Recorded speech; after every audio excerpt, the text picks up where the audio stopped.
Hello student, हम important MCQs की class 1 कर रहे हैं, जिसमें पोर्शन हमारा अभी मेंटल हेल्थ नर्सिंग चल रहा है।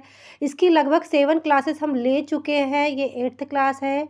ऑलमोस्ट मेंटल हेल्थ नर्सिंग हमारा कंप्लीट हो गया है। यदि इसमें जो भी एमसीक्यूज़ आते हैं, आई होप आप लोग कर पाए और आने वाले एग्ज़ाम में अच्छे से अच्छे स्कोर कर पाए मार्क्स। ओके, चलिए देखते हैं। Now first question is the person with disability act come in the force.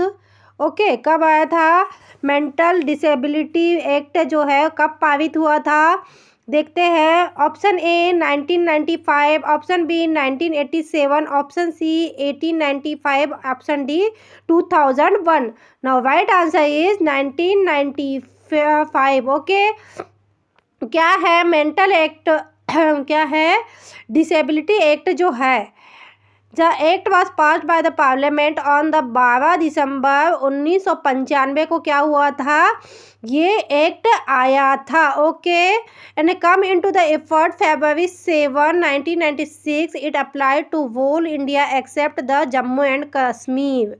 Okay, Jammu and Kashmir उस समय ऐसा था जहाँ पे कोई भी लॉ, हमारे यहाँ के जो लॉ है वहाँ के लॉ सेपरेट चलते थे, हमारे यहाँ का अलग चलता था। आजकल तो सब कंबाइन हो चुका है, लेकिन क्या हुआ कि 1996 में सारे इंडिया में ये फोर्सफुली ये लॉ यानी कि लागू हो गया और जम्मू कश्मीर में नहीं हो पाया था। लेकिन आज की डेट में यदि हम बोलेंगे तो जम्मू कश्मीर में भी वो सारे लॉ फॉलो होते हैं जो हमारे यहाँ फॉलो होते, पहले नहीं होता था ऐसा।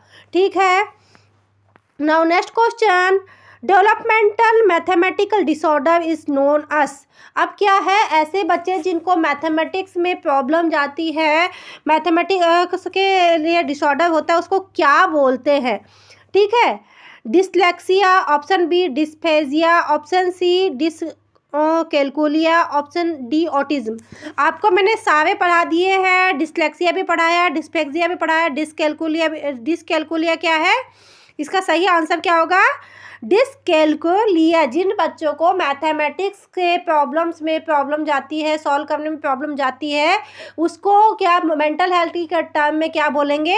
डिसकैलकुलिया। ओके, डिसकैलकुलिया समझ में ही आ रहा है, कैलकुलेशन से रिलेटेड है तो डिसकैलकुलिया हो गया। ठीक है, अब इसमें क्या क्या आएगा वही मैंने अभी थोड़ी देर बाद पढ़ाया। Dyscalculia is the level of difficulty to affect person's ability to understand and work the number and maths। मैंने वही चीज़ बताई आपको थोड़ी देर पहले कि क्या है कि उसको मैथमेटिक्स में प्रॉब्लम जाएगी, नंबर्स को एडिशन में जाएगी और बाकी जितने भी कैलकुलेशन है वो नहीं कर पाएगा। It's term is dyscalculia. Okay, next question. A child has following features: absent, social, smile, remain the engage in society game, treat pupils as known as living organism, no attachment to relatives the child is suffering from। अभी हमने थोड़ी देर पहले क्या बात किए थे? अब हमारी almost mental health nursing complete हो चुकी है। अब सिर्फ मेन जो टर्म्स है हम उनके बारे में डिस्कस करते हैं। बाकी जो मेन डिसीज़ थी, सिजोफ्रेनिया हो गया, मेनिया हो गया, डिप्रेशन हो गया, डिल्यूशन हो गया, बाइपोलर डिसऑर्डर हो गया, ये सारे हम डिस्कस कर चुके हैं। ईसीटी डिस्कस कर चुके हैं, अधिक से अधिक मेडिसिन के बारे में डिस्कस कर चुके हैं। बस ये जो टर्म है, और अधिकांश देखना टर्म ही आते हैं एग्ज़ाम में, जैसे ऑटिज्म आ जाएगा, डिसकैलकुलिया आएगा, डिसफेक्सिया आ जाएगा, डिसलेक्सिया आ जाएगा। ये सारे जो टर्म है ये एग्ज़ाम की दृष्टि से बहुत ज़्यादा इंपॉर्टेंट है। तो चलिए देखते हैं क्या बोलते हैं उनको। Option A tic disorder, option B delusion, option C hallucination, option D autism. Now right answer is autism. ऐसे बच्चे जो सोशल स्माइल तक नहीं देते हैं, किसी के साथ एंगेज नहीं होते, किसी के साथ एडजस्ट नहीं हो पाते हैं, ठीक है, उनको किसी के साथ कोई अटैचमेंट नहीं होता है, उनको क्या बोलते हैं? ऑटिज्म। मैंने यही बताया, autism is autism spectrum disorder is the neuro developmental disorder that affect the प्यूपिल communicate interact other and learn behave. Okay, मैंने जो चीज़ हिंदी में बताई वही चीज़ इसमें इंग्लिश में लिखी हुई है और कुछ अदब से नहीं है कि वो बच्चे जिनको किसी के साथ में भी एडजस्ट होने में दिक्कत होता है, कम्युनिकेट नहीं कर पाते हैं, उसी को ऑटिज्म कहते हैं। ये एक न्यूरो डेवलपमेंटल डिसऑर्डर है। Okay, now next, treatment of alcohol dependency in by all except. Alcohol को लेकर के ना बहुत सारे क्वेश्चन आते हैं। देखिए यहाँ पे भी मैंने कम से कम 4 से 5 बार अल्कोहल को लेकर के क्वेश्चन ले लिए हैं, ठीक है। तो कौन सी है, सारे ट्रीटमेंट तो होंगे किसी एक को छोड़ के, डाइसल्फेवाम, नैलेक्सोन, फुलमेज़ाइनिल, एकम्पेसेट। तो कौन सा होगा, नहीं होगा, कौन सा ट्रीटमेंट नहीं होगा, ऑप्शन सी फुलमेज़ाइनिल। ओके, डाइसल्फेवाम और नैलेक्सोन तो कॉमनली दिया ही जाता है, साथ में एसेप्टेट भी दिया जाता है, बट क्या नहीं दिया जाता, फुलमेज़ाइनिल नहीं दिया जाता। Okay, I hope you understand. आपके साथ साथ इसमें 2 मेडिसिन हैं, ये अच्छे से रट लीजिएगा क्योंकि एक ना एक पूछता ही है। डाइसल्फेवाम के बारे में पूछ लेगा, नहीं तो नैलेक्सोन के बारे में पूछ लेगा, और जो अल्कोहल की विड्रॉल थेरेपी है उसके बारे में पूछता है, sorry withdrawal symptom. In the following which drug में कॉज्ड ऑक्लोजेरिक क्राइसिस। कौन सी मेडिसिन है जो ऑक्लोजेरिक क्राइसिस को डेवलप करती है, या क्या उस दवाइयों को लेने से ये क्राइसिस होते हैं। Option A antimanic drug, option B anti depression drug, option C anti pyretic drug, option D anti psychotic drug. तो कौन सी ड्रग है, anti psychotic drug. Oculogyric crisis are the rare neurological disorder that cause involuntary upward diversion of the eyes. वही मैंने आपको बताया था क्या है, ऑक्लोजेरिक क्राइसिस है, मैंने डायग्राम भी दिखाया था। आंखें क्या होगी, अपवर्ड रहेगी, और हमको देखने से लगेगा कि वो जो भी पर्सन है जिसको ये है वो ऊपर के साइड देख रहा है। तो एंटीसाइकोटिक ड्रग के लेने से ये कॉज हो सकता है ऑक्लोजेरिक क्राइसिस। ये नाम याद रखिएगा, ये इम्पॉर्टेंट है। मैंने अभी थोड़ी देर पहले ही बताया, जितने भी नाम्स है वो बहुत ज़्यादा इम्पॉर्टेंट है। Now next question, a state of diminished consciousness in which the patient remain mute and still with the I open is called.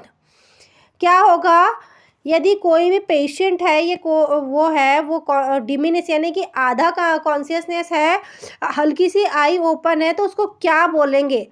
क्या है, catatonia, option B stupor, option C panic, option D hysteria. तो ये क्या कहलाएगा, stupor. अब देख लेते हैं बाकी के जो है, मैंने आज ही बताया कि मैं आज आपको पूरे नेम से क्लियर ही करूँगी, ठीक है। तो हमारा पहला तो हो गया यहाँ पे, स्टूपर क्या चीज़ है, डिमिनिश कॉन्शियसनेस रहेगा, विथ पेशेंट क्या होगा, म्यूट रहेगा, बोलेगा नहीं, और क्या होगा, थोड़ी सी स्लाइडली आपकी आइस ओपन रहेगी, वो क्या कहलाता है, स्टूपर। ओके, ऑटिज्म क्या था, ऑटिज्म में बच्चों का बिहेवियर डिसऑर्डर था, वो न्यूरोलॉजिकल था, उसमें बच्चे किसी के साथ कम्युनिकेट नहीं कर पाते थे, ठीक है। उसके बाद में उसके पहले हमने क्या पढ़ा था, कैल्कोलेमिया पढ़ा था, डिसकैल्कुलेमिया, तो वो मैथमेटिक्स का प्रॉब्लम था, वो था, ठीक है। आपको आई होप ये 5-6 वर्ड पूरे समझ में आया होगा। अब यहाँ पे हमने स्टूपर देख लिया। स्टूपर क्या है, स्टूपर में जो भी पर्सन है वो सेमी कॉन्शियस रहेगा, म्यूट रहेगा, और क्या करेगा, ओपन स्लाइड ओपन आइस रहेगी, ठीक है, that is called stupor. Now next क्या है, इसमें और क्या दिया, केटाटोनिया। केटाटोनिया क्या चीज़ है, it is the state of psychomotor immobility and behaviour abnormality manifested the stupor. Okay, stupor का एक पार्ट है। स्टूपर जब आगे चल के जाएगा, जो साइकोमोटर इनेबिलिटी होगी और बिहेवियर एबनॉर्मलिटी होगी, तो उसको क्या बोलेंगे हम लोग, केटाटोनिया बोलेंगे। फिर क्या है, पैनिक। पैनिक में क्या होता है, sudden and strong feeling to anxiety, fear and prevent क्या है, रीजनेबल थॉट। क्या है, जब हमारे दिमाग में बहुत सारे थॉट चल रहे हैं और सडनली कोई फियर वाली कंडीशन, या फिर देखो सडनली हम बैठे हैं और कुछ चल रहा है हमारे दिमाग में और किसी ने हमारे पर अटैक कर दिया, चाहे वो कोई भी जानवर हो या इंसान हो, तो हमारे दिमाग में जो पहले से थॉट चल रहा था वो हट जाएंगे। लेकिन जो अभी हमारा दिमाग क्या रिस्पॉन्स करने लगेगा, माइंड क्या रिस्पॉन्स करने लगेगा कि इससे कैसे बचे, that is called panic. Okay, हम लोग हड़बड़ाहट में नहीं आ जाते, जैसे किसी ने हमको मारने के लिए हाथ बढ़ाया तो हम हड़बड़ा नहीं जाते, that is called panic. Now next, hysteria. Hysteria क्या है?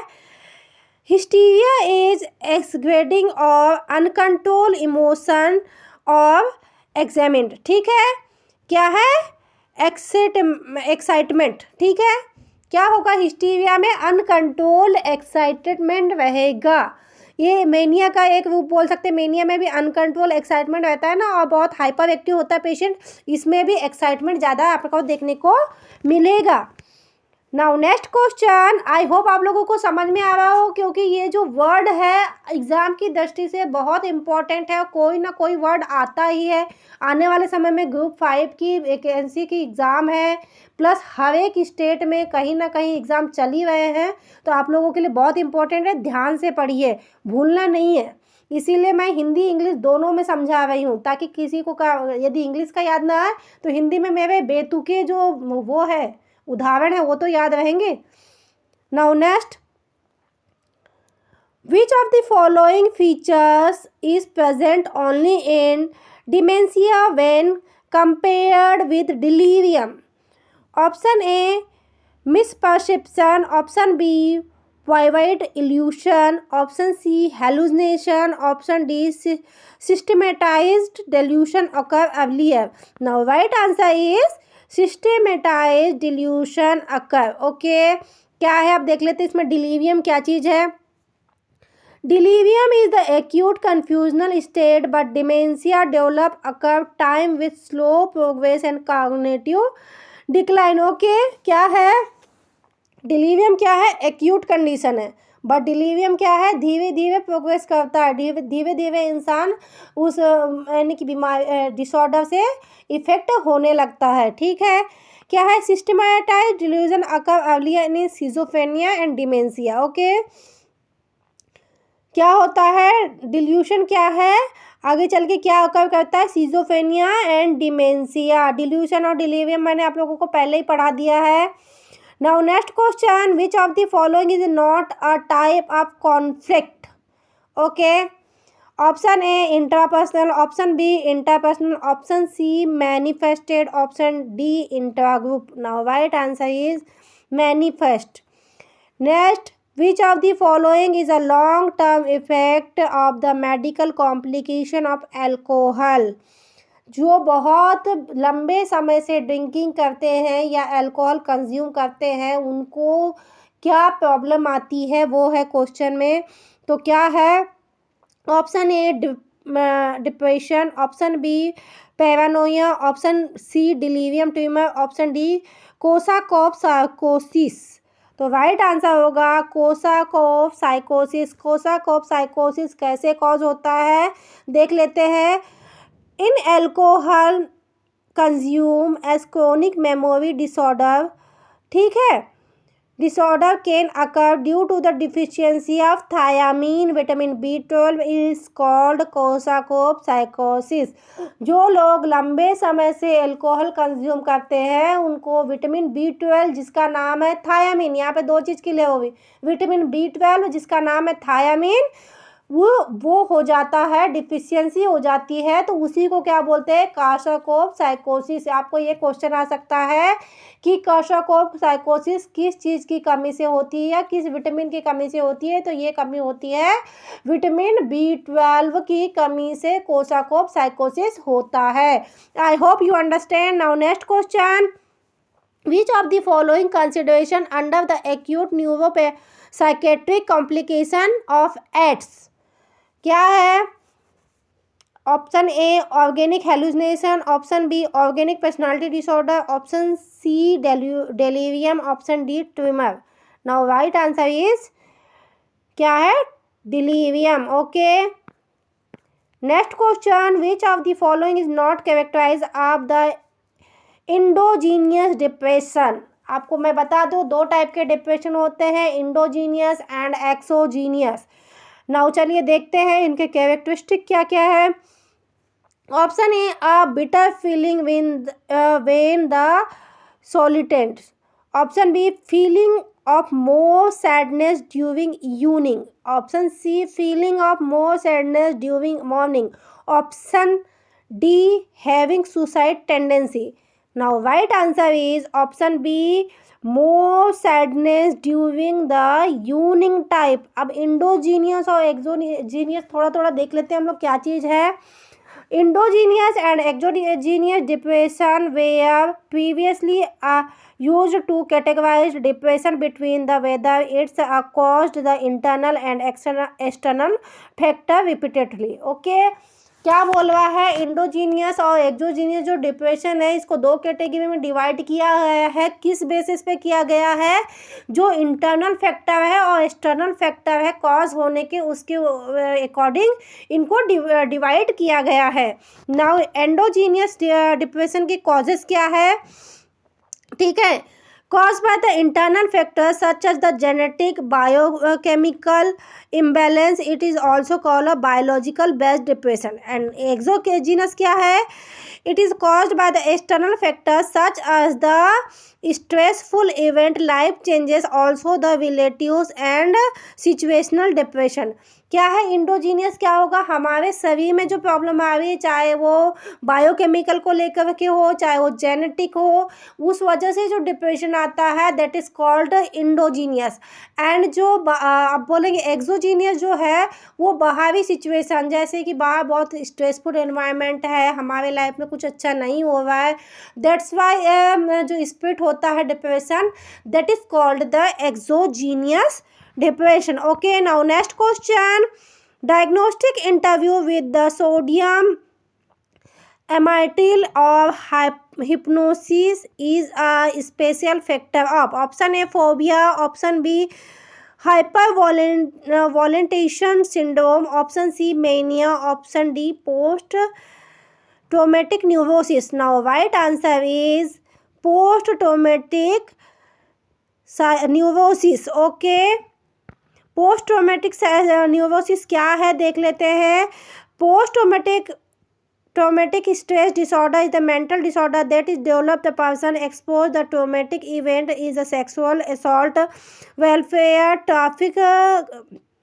Traffic collections, child abuse, other treat on a personal life. क्या है पोस्ट ट्रोमेटिक डिसऑर्डर, क्या है कि हमारे लाइफ में जितने भी स्ट्रेसफुल इवेंट होते हैं उससे जो हमारे माइंड में ट्रोमा होता है that is called the post traumatic disorder. For example क्या होगा, जैसे चाइल्ड एब्यूज हो जाता है तो बच्चों को बचपन से ही डर लगना चालू हो जाता है, सेक्सुअल असॉल्ट होता है जिनके साथ में उनको होता है, जिनके फैमिली में सडनली मैंने कहना चाहिए कि बहुत बड़ी घटनाएं हो जाती हैं, that is effect the mental health. ठीक है, ये सारी चीज़ें क्या होती है हमारे माइंड को इफ़ेक्ट करती है और हम लोग पुरानी सिचुएशन की वजह से जिस ट्रोमे में जाते हैं उसी को बोलते हैं पोस्ट ट्रोमेटिक स्ट्रेस।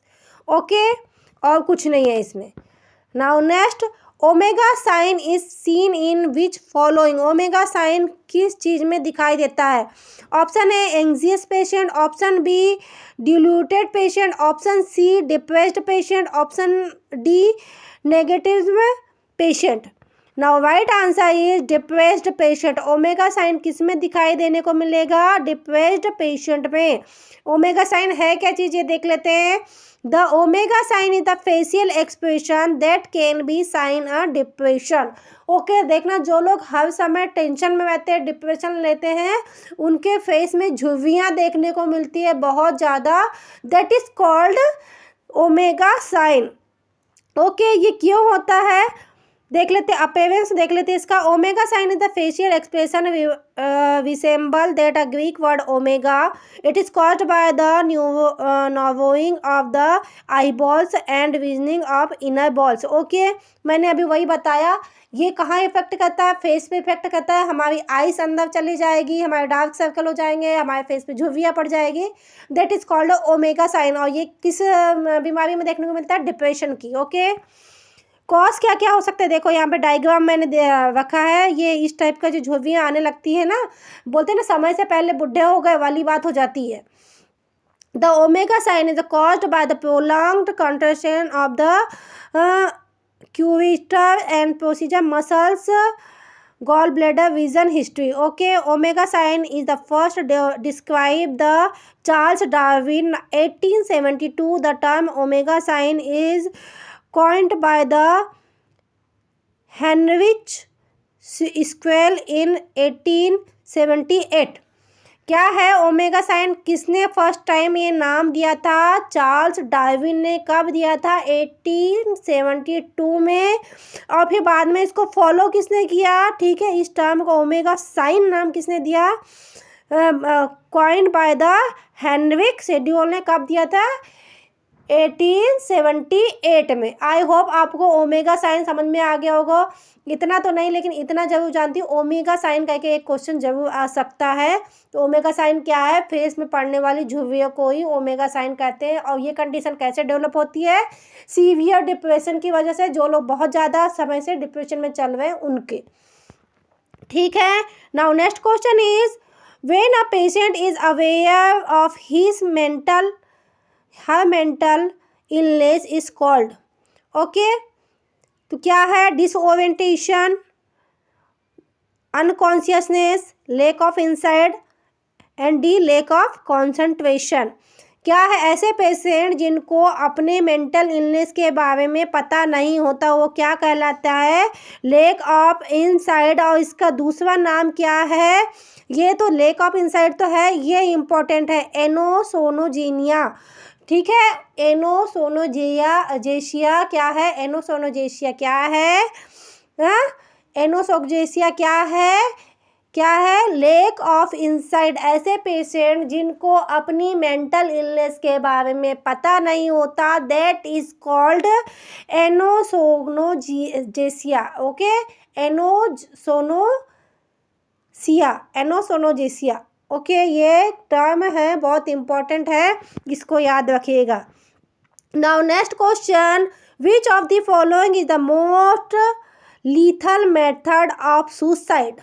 अब सबसे ज़्यादा ऐसी कौन सी कॉमन मेथड है जो सभी लोग सुसाइड के लिए यूज़ करते हैं?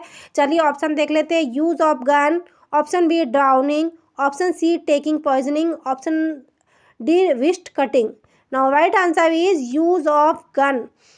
ये सुसाइड से आपको क्वेश्चन इसलिए आ सकता है क्योंकि अभी ये कहना चाहिए कि ऑल ओवर वर्ल्ड में सुसाइड सबसे मोस्ट ये है डेथ की जो कॉज है, सबसे ज़्यादा सुसाइड को माना गया है। और उसमें भी क्या है? Use of gun. ठीक है, lethal method suicide determine based on the time that occur between the initial attempt and lithium impact method based on the option use to gun most लीथली। मैंने वही जो चीज़ बताया वही चीज़ है इसमें कि क्या है कि सबसे ज़्यादा इस टाइम पे सबसे ज़्यादा गन का यूज़ करके लोग सुसाइड कर रहे हैं, that is called the lethal method. Okay, ECT से देख लीजिए ये क्या आ गया। Indirect ECT intraocular tension is. Okay, direct. अब ईसीटी में भी दो टाइप होते हैं, direct ECT, indirect ECT. Okay, तो इसमें क्या होगा? Option A increased, option B decreased, option C variable, option D non change. क्या है? इंट्राओकुलर टेंशन जो है वो बढ़ेगा या घटेगा? डिक्रीज होगा। ठीक है, डायरेक्ट ईसीटी में डिक्रीज होगा। Next question, prevalence of suicide is high among the patient with option A neurotic stress related disorder, option B mood disorder, option C schizophrenia, option D personality disorder. Now right answer is mood disorder. मैंने already आपको mood disorder पढ़ा चुका है। Next question, what is the advantage of liquid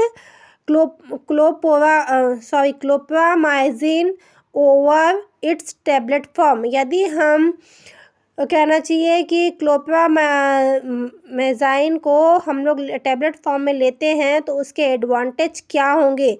has a more predictable onset action. Option B is a solo and earlier absorption of GIT. Option C has a few drug interaction. Option D none.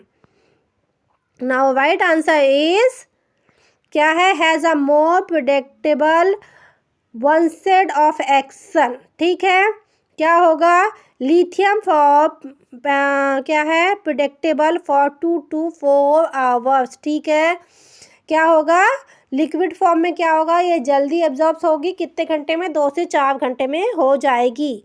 Now next question, after initiating lithium therapy, the therapeutic effect serum lithium concentration level is monitored। Okay, क्या होगा, जो lithium therapy भी जो भी person है उसके इसमें lithium का असर कब देखने को मिलेगा, कॉन्ट्रेक्शन लेवल मॉनिटर कब करेंगे हम। तो option A 1 to 2 days, option B 12 to 24 hour, option C after 1 week, option D before 12 hour. तो राइट आंसर अपना क्या बनेगा, 12 to 24 आवर। ठीक है, आपको लिथियम का असर कब देखने को मिलेगा, 12 to 24 hour. Now next question, the most important factor of therapeutic relationship is. Option A trust, option B knowledge, option C motivation, option D professionalism. Now right answer is trust.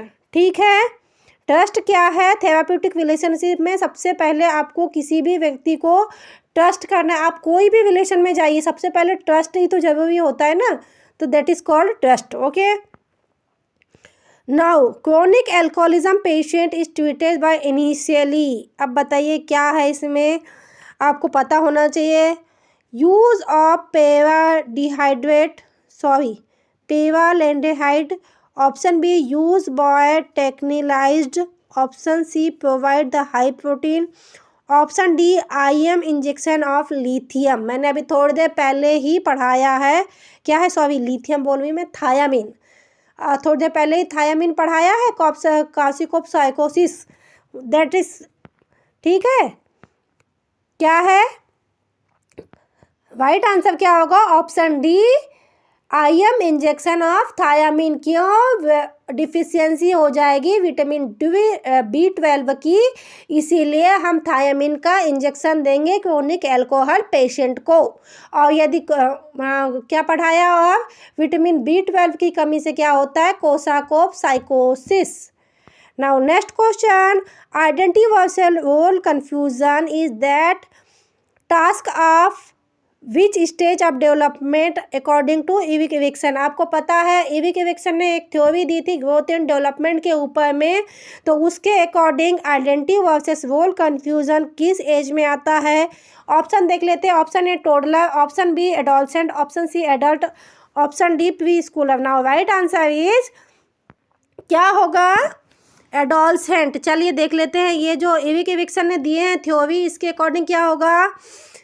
ठीक है, as क्या होगी, 1 से 2 साल, इसको क्या बोलेंगे, earlier infancy. इसमें क्या होगा, ट्रस्ट वर्सेस मिसट्रस्ट होगा। ठीक है, बच्चा किसी के भी ऊपर विश्वास नहीं करेगा। फिर दूसरा क्या होता है, 2 से 4 साल तक क्या कहलाता है, टोडलर कहलाता है। टोडलर में क्या होगा, autonomy versus same debates. Okay, ठीक है, इसमें क्या होगा, ये ऑटोनॉमी वर्सेस सेम डिबेट्स होगा। नेक्स्ट क्या होगा, 4 साल से लेके 7 साल का बच्चा का क्या कहलाएगा, अर्लियर चाइल्डहुड या प्री स्कूलर। क्या होगा, आइडेंटिटी वर्सेस गिल्ट। ठीक है, इनिशिएटिव वर्सेस गिल्ट होगा। ठीक है, नेक्स्ट क्या होगा, 7 to 11 ईयर, मिडिल चाइल्डहुड या फिर स्कूल एज जो भी बोलते हैं। क्या आएगा, industry versus infinity. Okay, next क्या होगा, एडोलसेंट एज, जिसमें अभी क्वेश्चन में पूछा है, तो क्या होगा 11 to 18 ईयर, क्या होगा, यंग एडोलसेंट होगा। तो सॉरी एडोलसेंस होगा। क्या इसमें क्या होगा, आइडेंटिटी वर्सेस आइडेंटिटी कन्फ्यूज़न जो अभी पूछा था। नेक्स्ट क्या है, यंग एडोलसेंट 18 से लेके 29 साल तक के बच्चे क्या कहलाएंगे, यंग एडोलसेंट में क्या होगा, इनिमेसी एंड आइसोलेशन, बच्चे अपने आप को खुद को आइसोलेट कर लेते हैं। देखना थोड़े बड़े हो जाते हैं बच्चे तो किसी से बात करना पसंद नहीं करते हैं, ज़्यादा किसी के साथ रहना पसंद नहीं करते, वो अपने ही एज ग्रुप के बच्चे ढूंढेंगे, अपना ही एक ग्रुप ढूंढेंगे, बाकी हर किसी के साथ एडजस्ट नहीं होते। नाउ नेक्स्ट मिडिल एडल्टहुड, तो उसमें क्या होगा, जेनरेटिविटी एंड स्टेग्नेशन, क्या होगा, इस एज में सबसे ज़्यादा वर्कहोलिक होते हैं लोग और इसमें ही आइडेंटिटी यानी कि वो कहते हैं पैसे कमाने की दौड़ में लग जाते वाली बात है। And older age, older age में क्या होगा, इंटीग्रेटिव वर्सेस डिस्पेयर। ओके, ये चीज़ ये है इविक्सन की साइको डेवलपमेंटल थ्योरी। ओके, ये बहुत इम्पोर्टेंट है, इससे कुछ ना कुछ आता ही है, तो सो प्लीज़ इसको या तो आप नोट्स बना लीजिए या तो सेल्फ ऐसे याद कर लीजिए, क्योंकि इसमें से किसी न किसी एज ग्रुप का आएगा। अधिकांश टोडलर का पूछता है, एडोलसेंट का पूछता है और इन्फेंसी का पूछता है, अधिकांश ये बहुत ज़्यादा इम्पोर्टेंट है। लेकिन ये आप बोलोगे कि ये 8 स्टेज, ये स्टेज इतनी इम्पोर्टेंट है कि आपको कहीं ना कहीं रखी हुई मिल सकती है। इसीलिए प्लीज़ यदि आप यानी कि कहना चाहिए कि साइकेट्रिक पढ़ रहे हैं तो आपको ये चीज़ आना चाहिए, बेसिक है। Now next question, antidote of methanol. Option A disulfiram, option B ethanol, option C EDTA, option D ethenyl. Now right answer is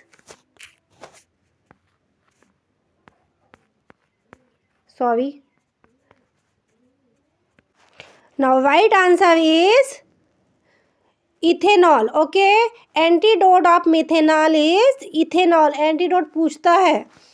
Now next question, a client with dysphagia expression difficulty in option A comprehension, option B walking, option C writing, option D swallowing। तो dysphasia किसको बोलेंगे, difficulty in swallowing। Okay, देखिए ये एक time हो गया, मैंने आज कितने 7 से 8 टाइम आपको बताएं, इनके साथ में अदर नेम ऐसे करके 15 to 20 आपकी कंप्लीट हो ही जाएंगे इस पोर्शन में। डिस्पेजिया क्या कहलाता है, swallowing। Now next question, administration of neuromuscular blocking agent before the ECT can.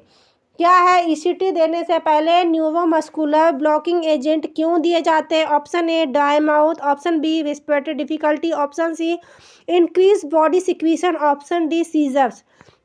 Now right answer is respiratory difficulty. Okay, neuromuscular blockers for succinyl choline, कौन सा न्यूरोमस्कुलर ब्लॉकर दिया जाता है, सक्सेनाइल कोलिन। कब दिया जाता है, ECT से पहले दिया जाता है। Produce the respiratory depression, so the respiratory function of the client is carefully observe. Okay, जब हम ECT देते हैं तो रेस्पिरेटरी फंक्शन को बहुत ही कहना चाहिए क्लोजली ऑब्जर्व किया जाता है। Now next question, creating imaginary event to fill up the memory gap is known as। Option A circumstantiality, option B neologism, neologism, option B C confabulation, option D compulsion। Right answer is confabulation। क्या है कि एक कोई भी एक कहानी बता रहा है, लेकिन उस बीच में क्या हो रहा है कि कहानी पूरी कंप्लीट नहीं हो रही है। जो भी पर्सन है जिसको ये प्रॉब्लम है कन्फॉबुलेशन की, एक कोई कहानी चल रही है, वो कहानी कंप्लीट नहीं हो रही, बीच में टूट जा रही है, बीच का आधा पोर्शन वो भूल जा रहा है, that is called confabulation. Now next question, the most frequent period of onset of schizophrenia is. अब सबसे ज़्यादा किस एज में सीजोफ्रेनिया होने के चांसेस हैं। Now options are middle age, option B adolescent, option C old age, option D childhood. Now right answer is adolescent age में। ठीक है, क्योंकि सबसे ज़्यादा एग्रेशन एडोलसेंट एज में ही आता है। Now next question, common risk factor of patient is severe depression is. Option A fatigability, option B agitation, option C hallucination, option D suicide tendency. Now right answer is क्या होता है, suicide tendency. सबसे ज़्यादा जो कहना चाहिए mental health में suicide tendency देखने को मिलती है डिप्रेशन के पेशेंट में, ये चीज़ देखने को मिलती है। According to Kubler-Ross theory of grief, which among the following behavior in stage 2। ठीक है, कॉबलर रॉस ने एक थ्योरी दी थी, उसमें जो स्टेज 2 है उसमें क्या था हमको देखना है। क्या चीज़ है, option A depression, option B bargaining, option C anger, option D denial. Now right answer is anger. ठीक है, कॉबलर रॉस की थ्योरी देख लेते हैं। देखिए इसमें क्या होता है, इसकी 5 स्टेजेस है टोटल, जिसमें क्या क्या है। Kubler Ross model is also known as, ये देखिए ये जो मॉडल है ये दिया हुआ है, denial, anger, bargaining, depression, acceptance. सबसे पहले क्या होगा, डिनाइल करेगा। डिनाइल में क्या आता है कि वो बोलेगा कि मैंने ये चीज़ नहीं की है, इसको इस चीज़ से मेरा कोई लेना देना नहीं है, इस जो इवेंट हुआ है उससे मेरा कोई लेना देना। उसके बाद में दूसरी चीज़ होगा, जब सामने वाला बंदा नहीं मानेगा तो वो गुस्से में आ जाएगा। ठीक है, गुस्से से भी नहीं बात बनी तो फिर क्या होगा, बार्गेनिंग करने लगेगा। बार्गेनिंग का मतलब कि तू यार किसी को मत बताना, ऐसा है मैं तेरा ये काम कर दूंगा, तेरा वो काम कर दूंगा, दैट्स वाई। उसके बाद में क्या होगा, डिस्प्रेशन आएगा, और उसके बाद में क्या आएगा, लास्ट में एक्सेप्ट कर लेगा। ये क्या है, किसका है, कॉबलर रॉस का मॉडल है। ठीक है, ठीक है, आप लोगों को समझ में आ गया होगा। इसमें 5 इमोशनल स्टेजेस दी हुई है। वही चीज़ मैंने अभी आपको जो बताई वही चीज़ इसमें लिखा हुआ है। पहले क्या होगा, डिनाइल करेगा, रिफ्यूज़ करेगा कि मैंने ये काम नहीं किया है। फिर होगा एंगर, बहुत ज़्यादा गुस्से में आ जाएगा। फिर क्या होगा, बार्गेनिंग करेगा। ठीक है, उसके साथ निगोशिएशन करने की कोशिश करेगा। फिर क्या आएगा, डिप्रेशन में आ जाएगा, टेंशन में आ जाएगा कि मैं ऐसा क्या करूँ कि ये सब ठीक हो जाए, मेरे से गलती हो गई, ये है, बहुत ज़्यादा टेंशन में आ जाएगा। Now next is acceptance. फिर वो एक्सेप्ट कर लेगा कि ये चीज़ ठीक है, हो गई है, मेरे से गलती हो गई है, मान लेगा उसको। The model of process by the switch American psychiatric क्या है, कॉबलर रॉस। इसने कब दिए थे ये थ्योरी, 1969 में दी गई थी। ठीक है, ठीक है, on the death and dying the stage of commonly referred by the acronym DABDA. ये डाबडा का मतलब क्या है, आप यदि इसको ऐसे याद नहीं रख सकते तो डाबडा कह के याद रख सकते हो। डाबडा का मतलब है डिनाइल, उसके बाद में एंगर, फिर बार्गेनिंग, फिर क्या है डिप्रेशन, और फिर क्या है acceptance. DABDA is the short form the Kubler Ross theory. और कॉबलर रॉस जो थ्योरी है वो बहुत इंपॉर्टेंट है, ग्रिप के ऊपर आती ही आती है। आप जब भी पेपर देंगे तो या तो शॉर्ट नोट्स आ जाएंगे या तो लॉन्ग नोट्स आ जाएंगे इसके ऊपर, तो आपको ये सारी स्टेजेस याद रखनी होगी। और यदि आप कोई कॉम्पिटिटिव एग्जाम देते हैं तो आपको कोई एक स्टेज उठा के दे देगा और बोलेगा कि ये कौन सी स्टेज है, जैसे भी क्वेश्चन में आया है। Now next question, according to Maslow hierarchy need theory the highest level. देखो मैंने आज 2-3 थ्योरियाँ हो गई, इसके पहले कॉबलर रॉस पढ़ाई, उसके पहले एक साइकोसोशल डेवलपमेंट पढ़ाया। ठीक है, मास्लो की हिरार्की अब क्या है, मास्लो की हिरार्की थ्योरी। पहले क्या है, इविक्शन पढ़ा, उसके बाद में कॉबलर रॉस पढ़ा, अब क्या है, मास्लो हिरार्की थ्योरी। चलिए क्या है इसमें, psychological need, option B safety and security, option C love and affection, option D self actualisation. तो सबसे हायर लेवल जो है वो किसका है, चलिए देखते हैं। नाउ क्या है ये, सेल्फ एक्चुअलाइजेशन। चलिए देखते हैं, इसमें ये इस टाइप का पिरामिड बना हुआ है। आपको जब भी आपको आता है तो इस टाइप का पिरामिड बना के आराम से लिखना है, इसमें प्रॉपर दिख नहीं रहा है लेकिन देखिए फर्स्ट क्या है, सेल्फ एक्चुअलाइजेशन। नेक्स्ट क्या है, स्टीम नीड। फिर तीसरा क्या है, बिलोंगिंगनेस एंड लव नीड। चौथा क्या है आपका, सेफ्टी नीड। और उसके बाद में क्या है, फिजियोलॉजिकल नीड। ये क्या थी, मास्लो की हिरार्की थ्योरी, मास्लो हिरार्की ने नीड थ्योरी दी थी। ठीक है, ये कब बनाई गई थी या कब इंट्रोड्यूस हुई थी, 1943 3 में दी थी ये मास्लो ने हिरार्की थ्योरी, ओके। और ये बुक में कब आई? 1954 में आई, मोटिवेशन एंड पर्सनालिटी को लेकर के, ठीक है। आपको ये आ सकता है कि मास्लो ने हिरार्की थ्योरी कब दी थी, तो कब दी थी? 1943 में दी थी। और इसमें कितनी स्टेजेस है? तो टोटल 5 स्टेजेस है। 5 स्टेजेस में सबसे ऊपर आता है सेल्फ एक्चुअलाइजेशन, उसके बाद में steam need, next belongingness and love, next safety need, और सबसे लास्ट में आती, सबसे नीचे में आती है कौन सी? Physiological need. अब देख लेते हैं फिजियोलॉजिकल नीड क्या है। फिजियोलॉजिकल नीड है फूड, वाटर, ठीक है। ये सारी चीज़ें आपकी फिजियोलॉजिकल नीड में। सेफ्टी में क्या आएगी कि आप अपने आप को सेफ्टी फील कराएं। ये तो नाम से ही इनके आपको पता चलते जा रहा है, तो मैं इसको और डिटेल में नहीं पढ़ाऊँगी, ठीक है, क्योंकि काफ़ी क्लास लेंदी हो रही है। तो ये है आपकी सारी 5 थ्योरियाँ। आप इसको अच्छे से, और यदि जिसको नोट्स बनाना हो तो यहाँ से लिख सकता है, ठीक है।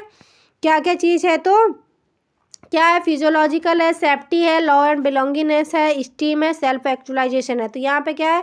फिजियोलॉजिकल में अपनी फिजियोलॉजिकल नीड आएगी। सेफ्टी में क्या है? फ्रीडम है, हमको किसी के अधीन नहीं रहना है, फ्री रहना है, ये चीज़ सारी चीज़ होगी। हम कहाँ सेफ फील करते हैं, ये सारी चीज़।